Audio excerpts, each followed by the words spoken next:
Hey everybody, Dirili here. Thank you so much for joining me for another episode of Hakuouki Zuisoroku, the fan disc material, or the extras added to the PS3 version. Today is our last exclusive episode with Okita. And then all we get to see him in is everybody else's route, and in Kyoto Winds. I don't think I'll have any new material in Kyoto Winds besides what we've already read in the main game in here, though. But we'll see. I have to wait till it comes out to actually tell. Anyway, let's check out his last story here, which should be an epilogue. You can just sit back, relax, and let me read you a story. Memories of Love, Okita 8, May 1869. Following their last battle, Okita and the protagonist settled down in the ancestral home of the Yukimura clan. Then one day, while she's in the middle of her chores, Okita asks for the protagonist's hand in marriage. Woo! I don't know if they should have given that away right away. But, well, we know where it's going. Oh, I love that picture. Even if we get separated someday, my heart will always belong to you.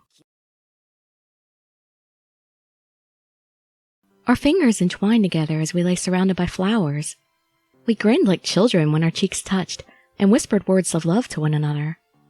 The war was over and peace had come. The Furies were gone forever. We could spend the rest of our days blissfully soaking up the warm rays of the sun. Never before in my life had I felt so fulfilled. But to say that I had nothing to fear would have been a lie. I was surrounded by happiness and warmth, and I cherished it above all else. My heart was full of memories that gave me strength. I was happy. But we don't know how long. On that night, we had steeled our hearts and walked headlong into the final battle. My brother had been driven mad with hate and pain and refused to listen no matter how I tried. In his mind, his righteousness was unassailable. He had left me no choice. If Okita and I were to have the future we wanted, crossing swords with Kaoru was inevitable. I could never have accepted a life built on taking life for revenge. An army of Furies would bring no one happiness. Although my father had embraced his Fury blood, something in my protest struck a chord in him. Before I knew what was happening, he died, protecting me from Kaoru. Before he did, however, he told us how we could suppress our Fury blood. The future we'd fought for was finally within our grasp, though it had come only at a great cost. But Okita accepted me for who I was. He was the most important person in the world to me, and he was by my side. Every time I remembered that, I felt tears well up in my eyes. The tuberculosis still ate away at his body, but he no longer hungered for blood, and our life together was happy and peaceful. And that was how it would stay. Hopefully for a long time. May 1869. Spring had come, and flowers filled the plains. The warmth and beauty of new life seemed to be spilling out from every corner of the world. That sounds lovely. If only spring would last here. We get like 2 weeks of spring and fall in Maryland. Memories of Love, Part 8. May 1869. My heart swelled with happiness as a fresh spring breeze drifted past my face. I had just finished the laundry. Next, it was time to begin preparing breakfast. Breakfast. Chizuru. At the sound of my name, I turned around. To a lovely sight. Hi! Just hearing him say my name put a smile on my face. It would do that for me, too. Good morning. How are you feeling? You worry too much. Try just relaxing once in a while. You might like it. How can I not worry? He grinned. Oh, I've been doing pretty well lately. I haven't coughed at all in a while. Well, yeah, I guess you must be resting, right? So that's got to help the tuberculosis a little, also. And that's all because of you. The angel who's been taking good care of my sick butt day in, day out. Even if he did recover from tuberculosis, there would be scars. Fury blood could give a man great power, but it took much in return. That cost had been carved into his flesh, and it would remain there until he died. Come on, the sun just came up. You shouldn't look so down. His tone was cheerful and slightly mocking, like it always was. Well, that's a good sign, at least. Anyway, I wanted to talk to you about something really important. You got a minute? For you? Always. Sure? His sudden change of tone left me disoriented for a moment. He was so serious. I think it's time we were wed. What? As soon as I'd found my feet, he'd knocked them out from under me again. Wed? As in, married? Yep, that's what it usually means. What? Is that really such a big surprise? I've been thinking about when I should bring it up for a while. His voice sounded half joking and half serious. I don't really have a lot of money, so we probably can't afford anything big. Well, we don't need an official ceremony even, really. It's just us here. But, Chizuru, I'd like you to be my wife. How could anybody say no to that? Souji, it's a dream come true. He looked deep into my eyes.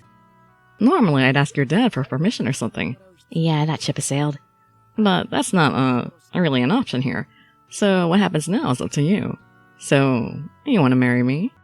He cocked his head and looked at me with an expression I couldn't quite decipher.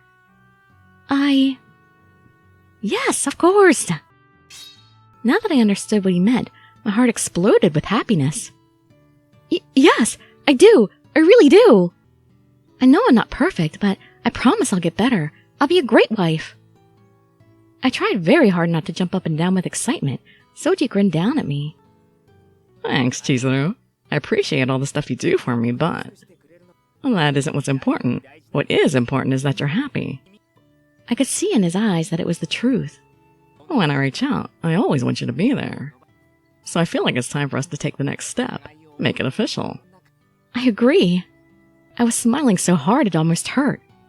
Whatever happens, I'll always care about you a lot. I didn't think anything would really change, but... But? No, we can let our feelings grow. After all, we'll be a married couple. We'll have to start acting like it. Oh yeah, sounds good to me. What? How? You know. Well, I'll get to be more spoiled, and I'll be able to do whatever I want. Really? And what do you want? What? I've been holding myself back. I mean, you weren't my wife yet.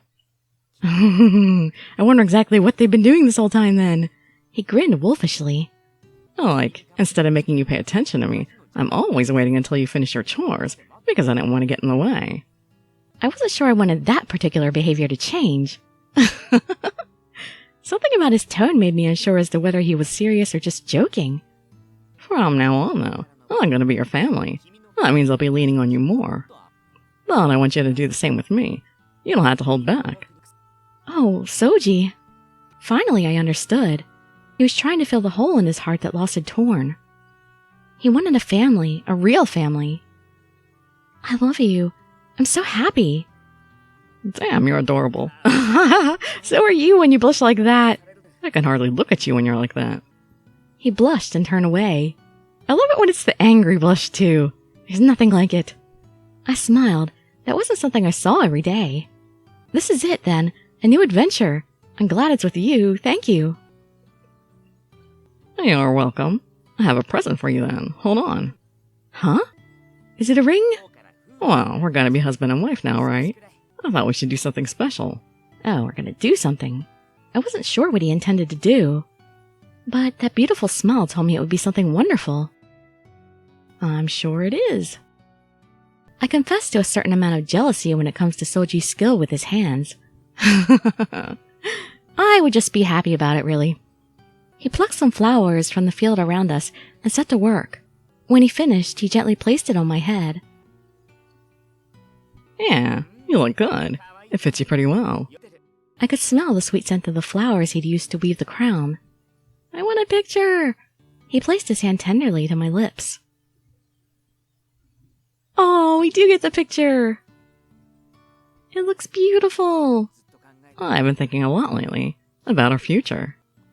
His voice was soft and serious. He kissed my hand and continued. Part of what makes a flower so beautiful is that we know someday the blossom will be gone. I want to appreciate what I have when I have it. Well, that's why I wanted us to do this. I nodded. If only more people now thought that way. Our life together couldn't last forever. But that wasn't the reason to be sad. We still have a lifetime together to make one another happy. My body doesn't need blood anymore. Well, it kinda does. You just don't need to drink it anymore. It would be a problem if you kinda took the blood out of your body. But my heart needs you. Every word he spoke was filled with love. I need you too, Souji. When I looked into his eyes, all that I saw was kindness and affection.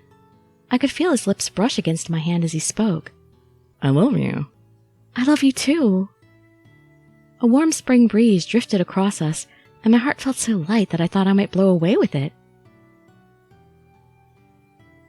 I would never forget the moment I heard those words. Wherever our future might lead, I would keep that memory close to my heart. No matter how much time passes, Souji is the only person I'll ever love. As we lay there in the spring sunlight, I said a prayer that we would always be together. Forever. Forever can never last long enough. Especially with a guy like that.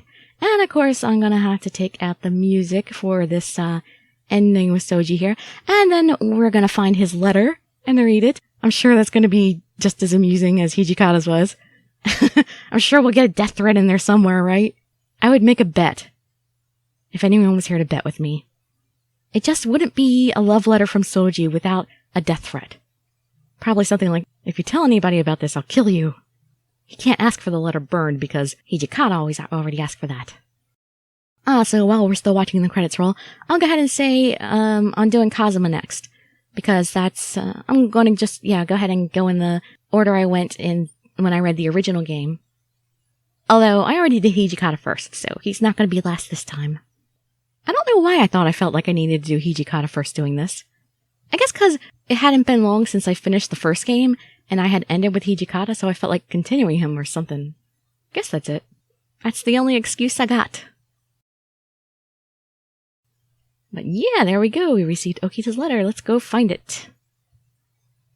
And the extras. Okita's letter. Chizuru, I bet you didn't think you'd get a letter from me out of the blue like this, huh? Lately, all I can think about is you, so I figured I'd write this letter and let you know how important you are to me. How sweet.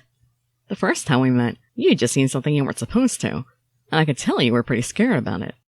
It ended up that we didn't have to kill you, but at the time, I remember thinking that leaving you alive was just going to get us in trouble down the line.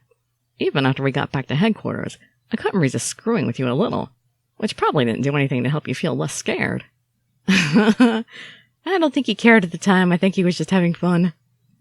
I'm really sorry about that. Still, you never ran off, and you put up with all my crap, so I got it in my head that you might be some good entertainment. Yeah, I noticed that. When Dr. Matsumoto told me I was sick, you were right there with me. I told you something about how if you spilled the beans, I'd kill you. Not my proudest moment.